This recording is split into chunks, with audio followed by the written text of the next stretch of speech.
How can I use AI and applications to improve my English speaking skills? Is it a good idea to learn English with AI at all? And if it is, how can I actually do that? You wish there was someone who could help you with all these questions? Well, Mazzy's got your back. Today, I'm going to tell you how to work on your speaking using AI and applications all on your own in 3 simple steps. You won't need anyone for this. Make sure to watch today's lesson till the end because then I'm going to tell you if I, as an English teacher, think it is a good idea to learn English with AI or not. So if all this sounds interesting to you, stay with me. Let's break it down first. The key components of speaking well in English are number one, fluency and vocabulary. Number two, correct pronunciation. And number three, correct grammar. I'm going to talk about them by their level of importance, in my opinion. It means I'm going to start with the first most important one, and then the second most important one, and so on. Obviously, I'm going to give you the methods that I think are the best. I use them myself sometimes, and I recommend them to my students all the time. So if other people or other teachers have different opinions, it's totally fine, and it's a totally subjective matter. So let's keep an open mind. Fluency and vocabulary. I put fluency and vocabulary together in one group because I think they're intertwined and it's very difficult to separate them. And the methods that I'm about to share with you address both of these at the same time. Do you make a lot of pauses when speaking? You search for words, you hesitate a lot, you say a lot of and people are just waiting for you to finish your sentence and maybe feeling a bit bored? Or you see something, you already have a joke about it in your language, in your first language, and you get excited, you want to share it, but then you realize, oh, I don't know how to say that in English, it's too difficult. So you move on, you say nothing, you stay quiet thinking, these people will never know how funny I truly am. Well, that, my friend, is fluency. When you are able to get your ideas across and there is a flow to your speaking, you can say you're fluent. After you're done talking, people don't feel confused or unsure of what you said. In other words, you don't get stuck when speaking. Fluency is incredibly, tremendously important. So much so that my next lesson will be fully dedicated to that. How to become fluent in English. So stay tuned. Think of the last time you wanted to talk to your friends or your colleagues about something because they were already talking about it and you wanted to weigh in, but then didn't because, for example, you didn't know the word for, let's say, deadline or something of that sort. So there are two ways to go about this. Number one is, remember, you don't know the word for deadline, for example. You open ChatGPT and you explain or say the definition of the word you're looking for, and it gives you some options.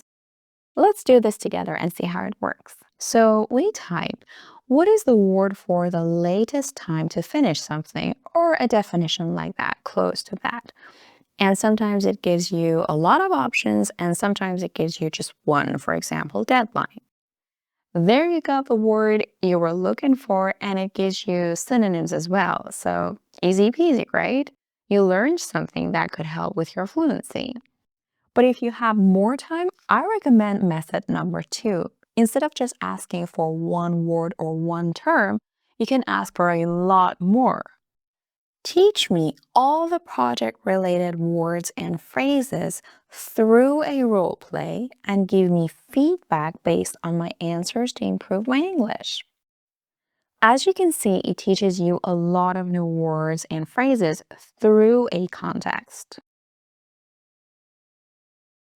Imagine you have an interview coming up and you need to practice for it. And not everyone has a professional interviewer friend who would take the time willingly to help them, right?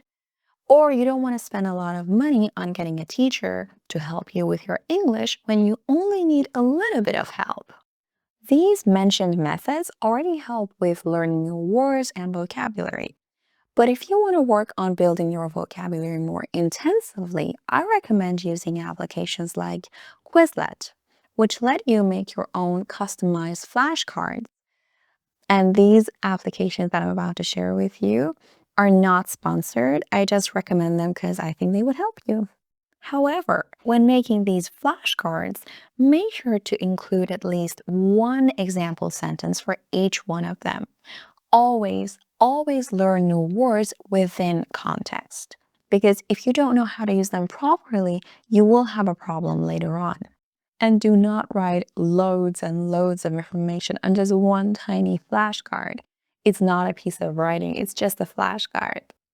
And if one word has two or more meanings, use one flashcard for each of its meanings, because trust me, this way you will remember it so much better. For example, if you're learning a word like book, one flashcard would be book, noun, meaning a set of printed pages with some kind of information with a cover, blah, blah. And then an example, my mother read an interesting book. And the second flashcard would be book, verb, to make arrangements to stay in a place, etc. And then an example, this flight was already fully booked.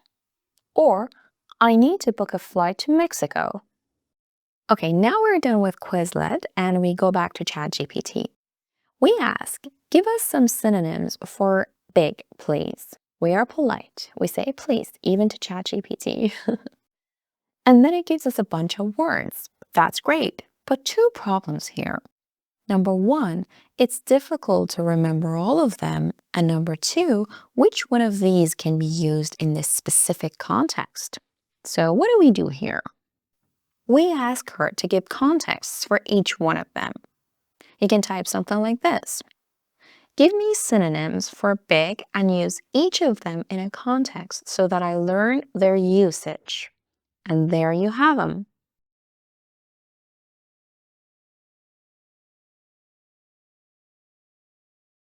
Or you may need intensifiers instead of synonyms. Intensifiers are words like very, so, incredibly, tremendously, and so on. And you want to know, other than very, what intensifiers could go with big. Because remember, not all intensifiers could go with all adjectives. So you type, give me some intensifiers with big, and put each of them in an appropriate context so that I can learn their usage. And you see the results.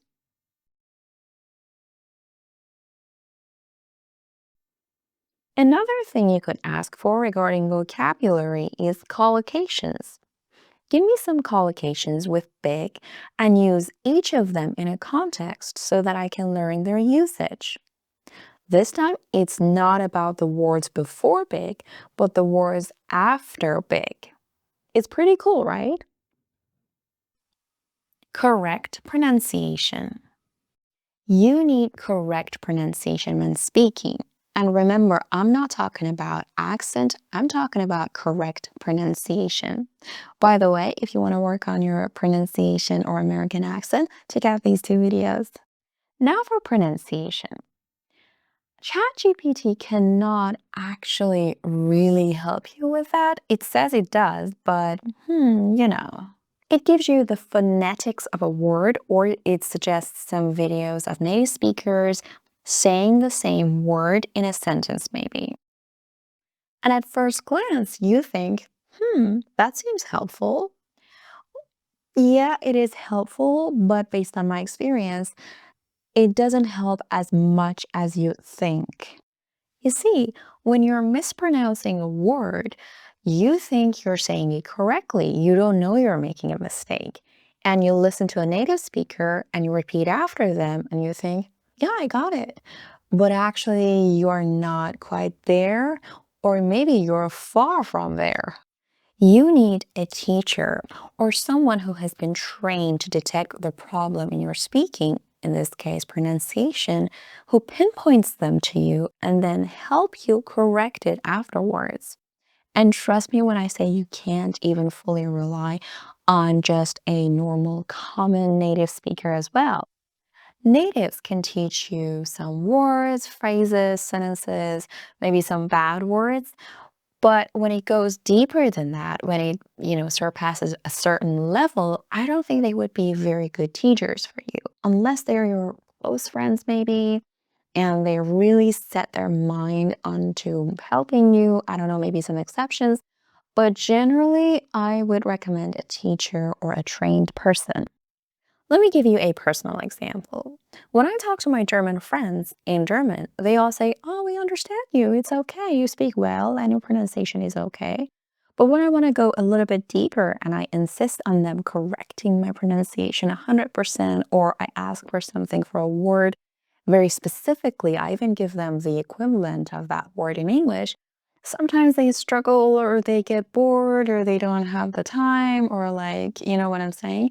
So I think native speakers are great practicing partners for speaking, but they're not great teachers. So you have to learn maybe with another teacher or on your own or something. And then you go to them and you talk to them, and then you learn a lot from them by speaking and practicing. Of course, it's not because of their lack of language skills, because they're natives, but because of their mindset. Their mindset is not to detect the problems in your speaking and correcting them. And that explains why not everyone is a language teacher, right? It makes sense. So, Massey, why did you explain all of that? Because I wanted you to know the importance of getting the correct, good pronunciation feedback. And so far, I have found one application that really helps with giving you feedback on your pronunciation. Maybe in the future, I find better applications and I recommend it to you as well. The application I have found is called Elsa Speak. And it's really good because it does a bit of role playing with you. It asks you something and then you answer. And based on your individual, specific, unique answer, it gives you feedback about your grammar, vocabulary, and you read something that it has provided itself already, or you say something in the microphone, and it also analyzes your pronunciation and gives you feedback based on that as well. And that's why I think it's good. It's pretty good. And if you know any other application that is like that or is good for pronunciation and gives you feedback like that, please share it with us in the comments. Grammar. This is actually the easiest part because you just simply ask ChatGPT to correct your sentence. You give her a sentence and ask her to correct it. Or even if your sentence is already correct, you can ask for a better, higher version of that sentence. For example, you type, "Is this sentence grammatically correct? If so, give me a C1 version of it. The weather is good today." And it gives you, yes, the sentence, "The weather is good today," is grammatically correct. A C1 version of the sentence could be, "The weather today is exceptionally pleasant." Or you can ask her to explain to you the rules and the structure of a piece of grammar. You get the gist. Is it a good idea to learn English with AI at all? Once again, I want to emphasize that this is just my personal opinion. I think AI is a great tool to assist you in your journey to becoming fluent in English, but it shouldn't be your main or only focus. You still need to have your books, your teacher, or possibly a study group. Think of AI as a helpful addition to your journey of learning English, as there are some limitations to what it can do. It's like going to the gym, and there are so many protein powders out there, or shakes, or whatever, but they're just supplementary. They're not the main thing. One other key component of fluency in speaking is being able to speak confidently and being okay with making mistakes. I don't think AI can help you a lot with that. Yes, you practice at home, you practice speaking, but speaking to a real person or in a public social gathering confidently is a whole other thing. Another problem is with pronunciation. Applications and AI cannot give you 100% correct feedback, at least not always. But a teacher who has been listening to you for years or months or 1 hour I think personally it can give you a better feedback tailored to your needs, to your level, to your lifestyle, to everything. And let's be honest, we are social creatures. I think it's a lot more fun talking to people, making friends, going to a class, taking part in a conversation, exchanging ideas after class with new friends at a cafe, maybe. All of these experiences are what make life fun and worth it. If we don't have that, then what are we even doing here? Later on, you can look back and say, I had so much fun learning English. Or people see you and your best friend and ask, how did you two meet? And the answer is, we met at an English class 2 years ago. The answer cannot be, when I was talking to ChatGPT at home. What do you think about AI? I hope the information I shared with you today would come in handy for you and you enjoyed today's lesson. Stay awesome and see you soon. Bye bye.